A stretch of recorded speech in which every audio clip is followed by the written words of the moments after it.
When President Mahama received these 3 petitions, what did he do? His spokesperson, the Honorable Felix Kwachi, publicly issued a statement and said, the president is in receipt of 3 petitions. In accordance with the constitutional provision, Mr. President would forward same to the Council of State for the consultation process. Just when the president through the spokesperson made this announcement, I think it was a Friday or so, then we saw that a writ had been issued. The plaintiff being my learned friend, Vincent Asifua, MP for, I think, Old Tafo. Perfect. Now, if you look at Relief 1 of the writ, and incidentally, his lawyer happens to be the former Deputy Attorney General, former Attorney General, Godfred Yeboah-Dame. And I will say, if there's anybody that has a better appreciation relative to these impeachment processes, I should think Godfred is. Why do I say so? Because the removal of Charlotte Osei was when he was Deputy Attorney General. Right. And he advised Akufo-Addo accordingly on those matters. So he has that experience, having advised a former president on the procedure.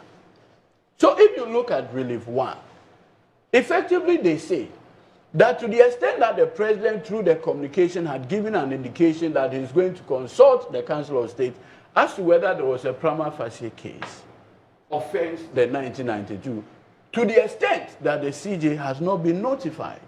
So I remember me when I saw the Relief 1, I said, in fact, I even posted it on my Facebook page. I said, my brother Vincent Asifua, how did you know that Her Ladyship, the Chief Justice, was not notified? Are you in communication with her? Is she the one who provided you that information? Not long ago, then another private Ghanaian citizen, for that matter, issued a writ, this time around not with a lawyer. So it's okay.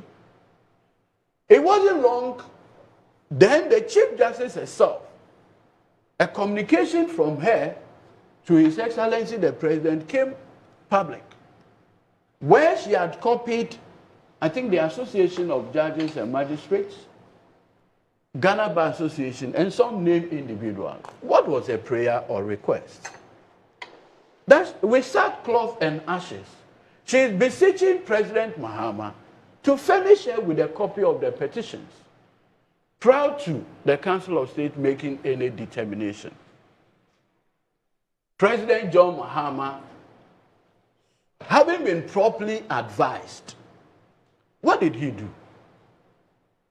He quickly reached out in a public statement and said, look, Her Ladyship, this communication between your good self and me, the president, ought not to have been copied anybody.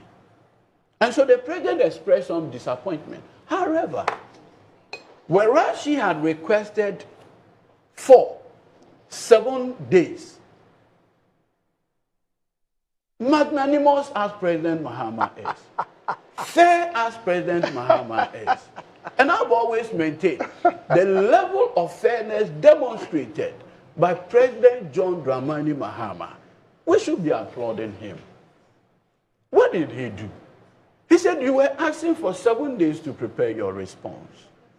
I will give you generously 10 days to put your thoughts together so that the Council of State will have the benefit. My understanding is that she didn't only put up a response, she actually filed a supplementary response, at least to put up her case.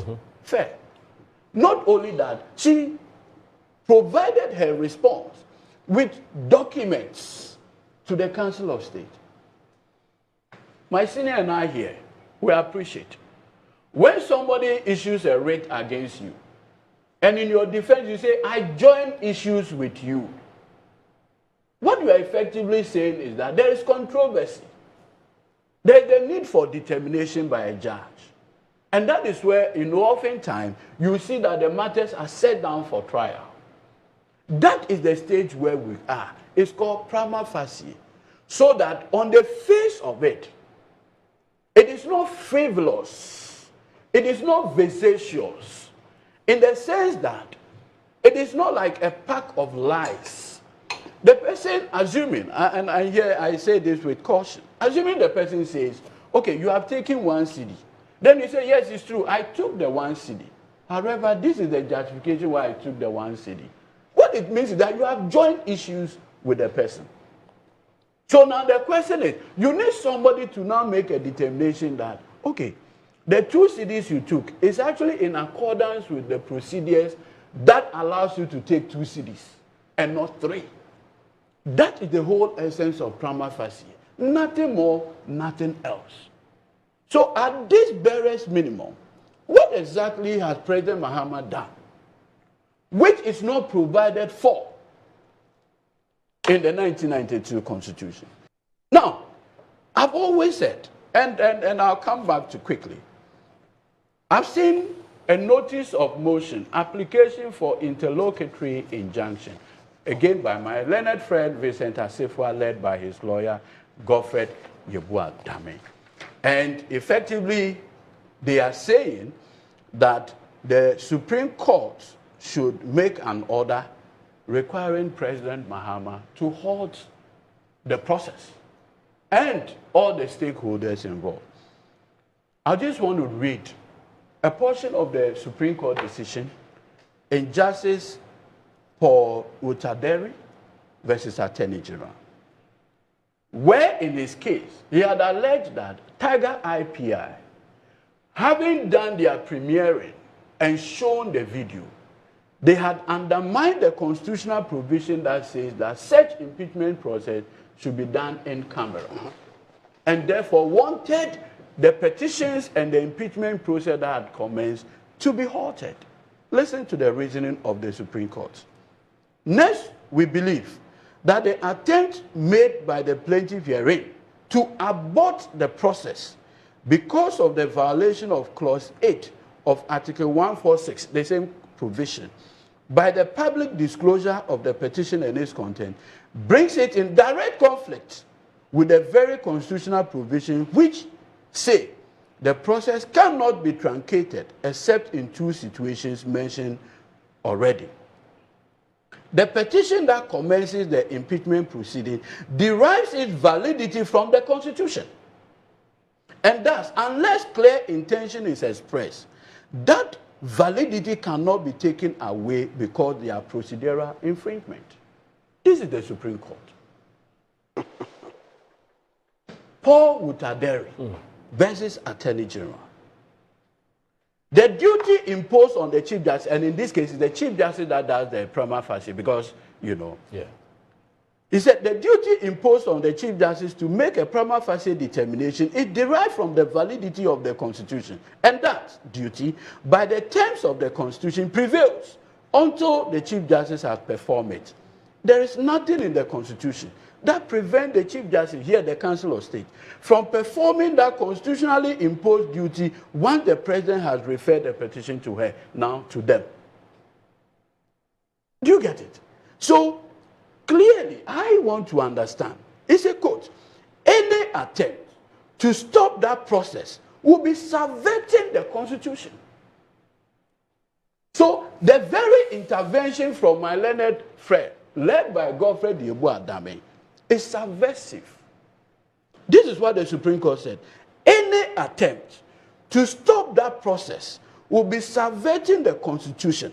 It goes to confirm that the substantive process commenced by the petition is divorceable from the procedural steps that are or may be put in place to resolve the petition. The procedural steps cannot override the validity of the originating process. Quote, finally, the attempt to abort the proceedings also brings it in conflict with the provisions of Article 1284, 1363, 1394 of the Constitution, which requires that only persons of higher moral character and proven integrity shall be appointed to the various branches of the superior bench. You understand? Thus, when a judge is alleged to have fallen short of the qualities for which he was appointed, he should be investigated. Quote, it is also a matter of public policy that allegations of misconduct, misbehavior against a judicial officer, including a judge, should be properly be investigated. This is the reasoning of the Supreme Court. Right. Now you notice that our brothers in the MPP, in all their advocacy relative to this impeachment process, do not allege that an express provision of the Constitution had been violated by President Mahama. In any case, where your relief one is to the effect that President Mahama did not notify the Chief Justice prior to the petition being forwarded to the Council of State, and to that extent it's unconstitutional. In the face of the Chief Justice's own request to the President and the honoring of that request by President John Dramani Mahama, that relief one had become moot. It had become moot. Even in constitutional cases? Yes. But what about those who argue that, I would wish that we don't spend too much time on this, but how about those who argue that if such a matter can rear its ugly head again, then it's important for the court to deal with this decisively? As we all know, constitutional matters are fought within a certain factual rubrics. Okay. There are facts. You weave the fact against the law. Right. Our Supreme Court does not give advisory opinion, and he knows it. Our Supreme Court has shunned away from giving advisory opinion. It is only the exceptional cases where the Supreme Court will say, yes, this event had happened, but because it has the potential of repeating itself, we will still want to delve into it. Most often, once the question of mootness is raised, so if you recall, G.H. Mensah and Attorney General, because President Mahama had won the second term and had repeated his ministers like the Honorable Richard President Rawlings. President Rawlings. Sorry. Yeah. So in this case, where President Rawlings had repeated ministers like Honorable Kwame and co, the MPP led by the then minority leader, the respected G.H. Mensah, what did he do? He went to Supreme Court. By the time the Supreme Court came to adjudicating, if you recall, President Mahama said, okay, no problem, let them go to Parliament again. And Parliament by resolution handled the matter. The issue of mootness came in. But you see, in this specific case, you are saying that the president ought to have notified a named individual. That is the premise of the suit. No, Senior, with respect. Absolutely. Relief one. Relief one. And remember that the relief is what originates or invoke the jurisdiction of the court. And so where in this case, the specific allegation against President Mahama is that you ought to have notified her ladyship, the Chief Justice. It's not a broad constitutional question that calls for an inquiry. You are specific. Then the woman herself, the ladyship Chief Justice, now writes to the president and says, look, Mr. President, don't forward this. Even if you do, please permit me to respond. President Mahama said, fair. I've given you 10 days. Even though you were asking for 7. What exactly has President Mahama done wrong? Now, I want to demonstrate something to you. Consistent fidelity to the law by President John Dramani Mahama. Somewhere in 2015, a very known MPP activist and a good friend of mine, in fact, a brother, Richard Nyama, Progressive Nationalist Forum, yes, brought a petition. I guess with Anodon Prayer? Yes. Yes. Brought a petition that President Mahama should remove his own appointed Shraj commissioner. President Mills had appointed. Yes. But, I mean, the NDC, at the time, he was vice president. Yes. So remove her on grounds stated in a petition. Richard Nyama and not Domprey. That's the NCC boss. No, Shrad boss. Shrad boss, yes. Emil Short had gone on retirement. Yes, true. President Mills, with President Mahama as vice, Yes. then appointed Loretta Vivian Lamptey as a replacement. Yeah. Now they brought a petition that instead of her going to stay in the bungalow that Emil Short was staying in, she was staying in a hotel. And therefore he had incurred blah blah and raised all kinds of financial issues against her. President Mahama, consistent with his fidelity and the oath he has taken, in 2015, what did he do? Praise singing. It's Where is the praise singing? Look, there's an issue that we are discussing. Let's focus on it and stop this. Is it not? Is it not? Because look at the oath of office of president. Presidential oath. I, having been elected to the high office of the president of Ghana, do. And then it proceeds. He says, quote, faithful and true to the Republic of Ghana, and that I will at all times preserve, protect, and defend the Constitution. That's the presidential oath. So if he acts in accordance with the oath of office, how is that praise singing? I'm only telling you how he had conducted himself. Back to Loretta Lamptey. When this process came in, what did President Mahama? He didn't say because Richard Nyama is MPP activist, he wants to remove an NDC appointed Shrad boss. He didn't say Frank Domprey, being an NPP person, had brought a petition to remove an NDC appointed Shrad boss. No, he didn't close the Jubilee House to them. He opened it up. They brought the petition. He took receipt of it. Do you know what President Mahama did? He forwarded it to the then Chief Justice, Georgina Wood. Her ladyship, Georgina Wood, did the prima facie determination. Then led by lawyer Samson Ladi Ayenene, as the lawyer for Richard Nyama, President Mahama did everything. Gave it to Chief Justice Georgina Wood. Her ladyship, the Chief Justice, went through the petition, satisfied herself that there was a prima facie case. You know what she did? She set up a 5-member committee, just as President Mahama has done, chaired by His Lordship Justice Eniyeboah, Justice Anthony Bennett, Mariama Owusu. Then the two were, 2 Supreme Court and 1 Court of Appeal, and 2 other civilians. They went into the petition. Now guess what? While the petition was pending, President Mahama issued a public statement saying that in order to ensure the integrity of the impeachment process, he is suspending Vivian Lamptey. Our friends in the MPP then were quiet. When President Mahama followed the constitutional provision relative to his own appointee, you never uttered a word.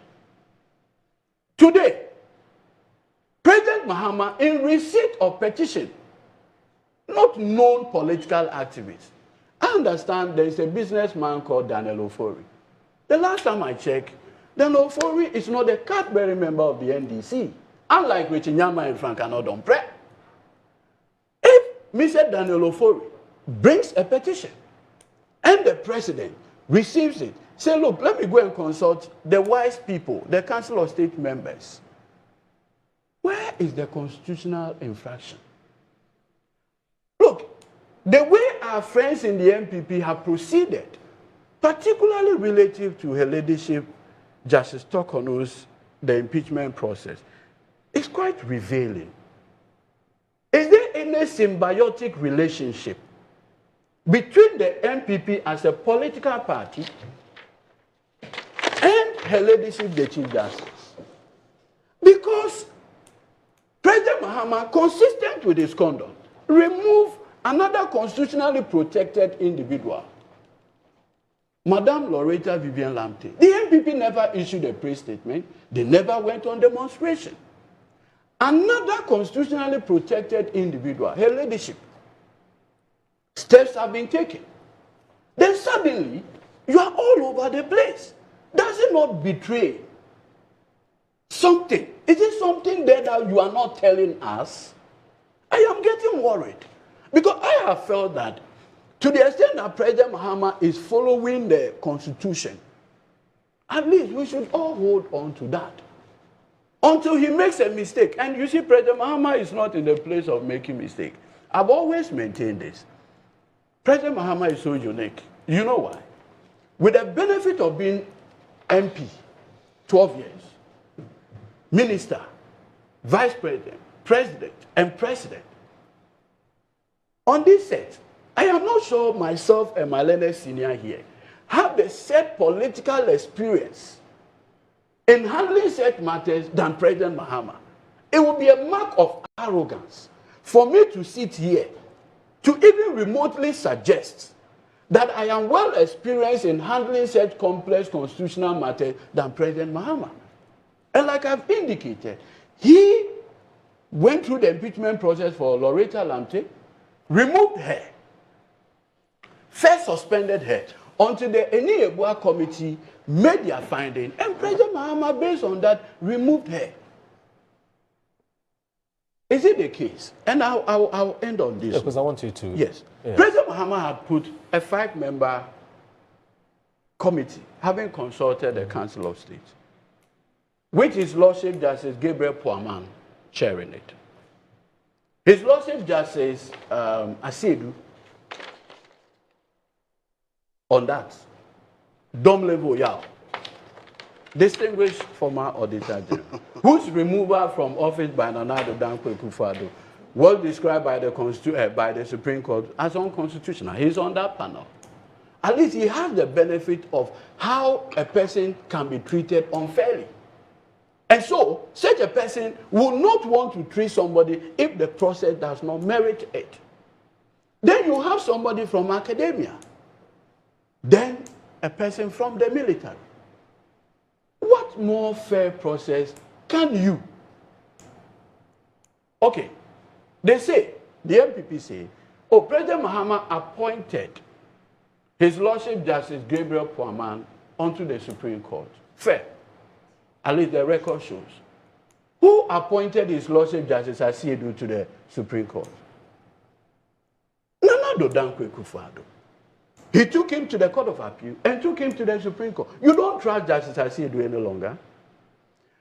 The last parliament, the panel that faulted Speaker Bagbe, you remember, the last end, the Afenyomakin suit and all those.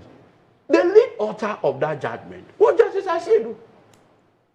Suddenly, our friends in the MPP no longer trust the judgment, the reasoning of His Lordship Justice Asiedu. Is that the point?